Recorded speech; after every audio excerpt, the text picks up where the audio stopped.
திருச்செந்தூர் நகராட்சியில் 2.30 கோடி ரூபாய் மதிப்பில் கட்டப்பட்டுள்ள நவீன நூலகத்தை முதலமைச்சர் சென்னை தலைமைச் செயலகத்தில் ஸ்டாலின் திறந்து வைத்தார். தூத்துக்குடியில் உள்ள அந்தோணியார் கோவில் அருகே சாலையில் படுத்து உறங்கிக் கொண்டிருந்த சந்தியா என்ற பெண்ணின் 4 மாத பெண் குழந்தையை மர்ம நபர்கள் கடத்தி சென்ற சம்பவத்தால் பரபரப்பு. திருச்செந்தூர் நகராட்சியில் 2.30 கோடி ரூபாய் மதிப்பில் கட்டப்பட்டுள்ள நவீன நூலகத்தை முதலமைச்சர் சென்னை தலைமைச் செயலகத்தில் ஸ்டாலின் திறந்து வைத்தார். கலைஞர் நகர்ப்புற மேம்பாட்டுத் திட்டத்தின் கீழ் 2.30 கோடி ரூபாய் மதிப்பில் திருச்செந்தூர் நகராட்சியில் தினசரி சந்தை அருகே புதியதாக நவீன நூலகம் கட்டப்பட்டுள்ளது. இதற்கான திறப்பு விழா நேற்று நடைபெற்றது. தமிழக முதலமைச்சர் ஸ்டாலின் சென்னை தலைமைச் செயலகத்தில் இருந்தவாறு நூலகத்தை பொதுமக்கள் பயன்பாட்டிற்கு திறந்து வைத்தார். இதையடுத்து திருச்செந்தூரில் புதிய நூலக கட்டிடத்தை நகராட்சி மண்டல இயக்குநர் விஜயலட்சுமி, உதவி பொறியாளர் இளங்கோ, நகராட்சி தலைவர் சிவ ஆனந்தி, துணைத் தலைவர் செங்கொழி ரமேஷ் ஆகியோர் பார்வையிட்டனர். இந்த நிகழ்ச்சியில் நகராட்சி ஆணையர் கண்மணி, நகராட்சி கவுன்சிலர்கள், நகராட்சி பணியாளர்கள், தூய்மை இந்தியா திட்ட பணியாளர்கள் உள்ளிட்ட பலர் கலந்து கொண்டனர். தூத்துக்குடியில் உள்ள அந்தோணியார் கோவில் அருகே சாலையில் படுத்து உறங்கிக் கொண்டிருந்த சந்தியா என்ற பெண்ணின் 4 மாத பெண் குழந்தையை மர்ம நபர்கள் கடத்தி சென்ற சம்பவத்தால் பரபரப்பு. தமிழகத்தில் குழந்தைகளை கடத்தும் கும்பல் ஒன்று நுழைந்து குழந்தைகளை கடத்தி வருவதாக சமூக வலைதளங்களில் செய்திகள் பரவி வருவதால் பொதுமக்கள் பீதி அடைந்துள்ளனர். இந்நிலையில் தூத்துக்குடியில் உள்ள அந்தோணியார் கோவில் அருகே பிஇ ரோட்டில் வேலூரை சேர்ந்த சந்தியா என்ற இளம்பெண் கடந்த 2 மாதங்களுக்கு முன்பு தனது 4 மாத கைக்குழந்தையுடன் வந்து சாலையில் தங்கி யாசகம் எடுத்து பிழைப்பு நடத்தி வந்துள்ளார். இந்த நிலையில் நேற்று இரவு சந்தியாவும் அவரது 4 மாத இவாஞ்சலின் என்ற பெண் குழந்தையும் சாலை ஓரத்தில் படுத்து உறங்கியுள்ளனர். இன்று காலை சந்தியா எழுந்து பார்க்கும்போது அவருடன் படுத்து இருந்த 4 மாத கைக்குழந்தை காணாமல் போயிருப்பது தெரியவந்தது. சந்தியா நன்றாக உறங்கிக் கொண்டிருக்கும் போது குழந்தை கடத்தல் கும்பலை சேர்ந்த மர்ம நபர்கள் சிலர் 4 மாத பெண் குழந்தையை கடத்தி சென்று இருப்பது தெரியவந்துள்ளது. இதனைத் தொடர்ந்து சந்தியா அளித்த புகாரின் பேரில் மத்திய பாகம் காவல்துறையினர் மற்றும் தனிப்படை காவல்துறையினர் சந்தியாவிடம் விசாரணை நடத்தி குழந்தையை கடத்தி சென்ற மர்ம நபர்களை தேடி வருகின்றனர். மேலும் அப்பகுதியில் உள்ள சிசிடிவி கேமரா காட்சிகளை கைப்பற்றி காவல்துறையினர் தீவிரமாக தேடி வருகின்றனர். தூத்துக்குடியில் சாலையில் தாயுடன் படுத்து உறங்கிக் கொண்டிருந்த 4 மாத கைக்குழந்தையை மர்ம கும்பல் கடத்தி சென்ற சம்பவம் பொதுமக்களிடையே அச்சத்தையும் பரபரப்பையும் ஏற்படுத்தியுள்ளது.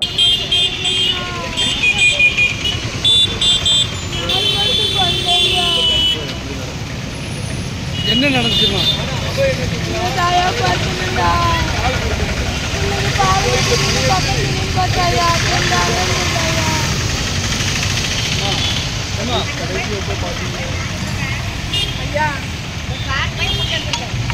அதெல்லாம் எப்ப பார்த்த கடைச்சா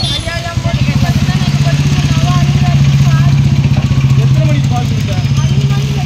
5 மணிக்கு.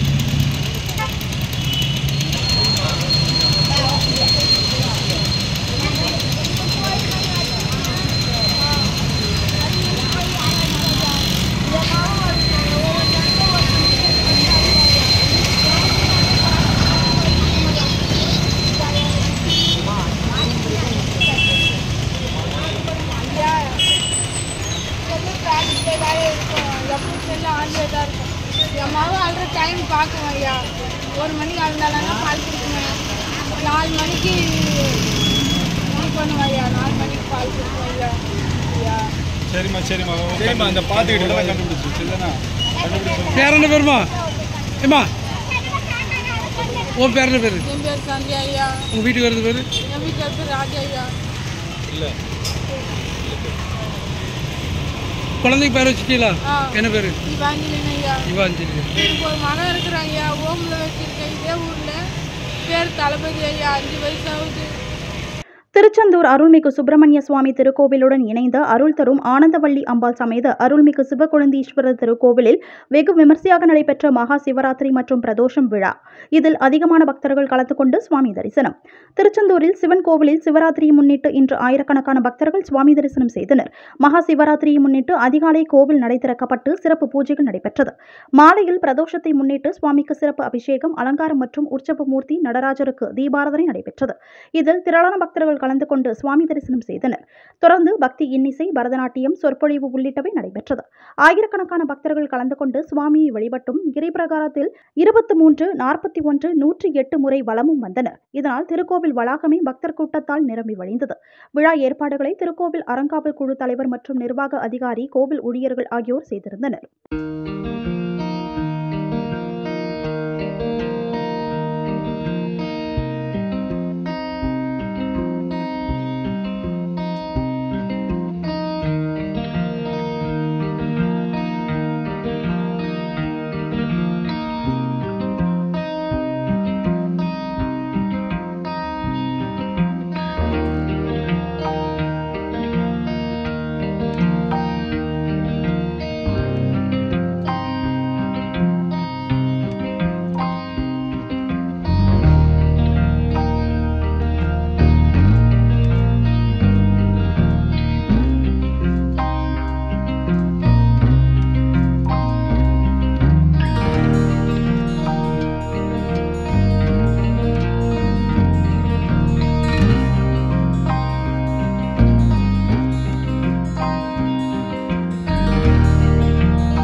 விலையை தேர்தலுக்கு முன்னதாகவே குறைத்து இருக்கலாம். ஆனால் இப்போது தேர்தல் வருகின்றது, சிலிண்டர் விலையை குறைக்கின்றனர் என்று திராவிட முன்னேற்றக் கழக நாடாளுமன்ற உறுப்பினர் கனிமொழி மத்திய அரசின் மீது குற்றச்சாட்டு.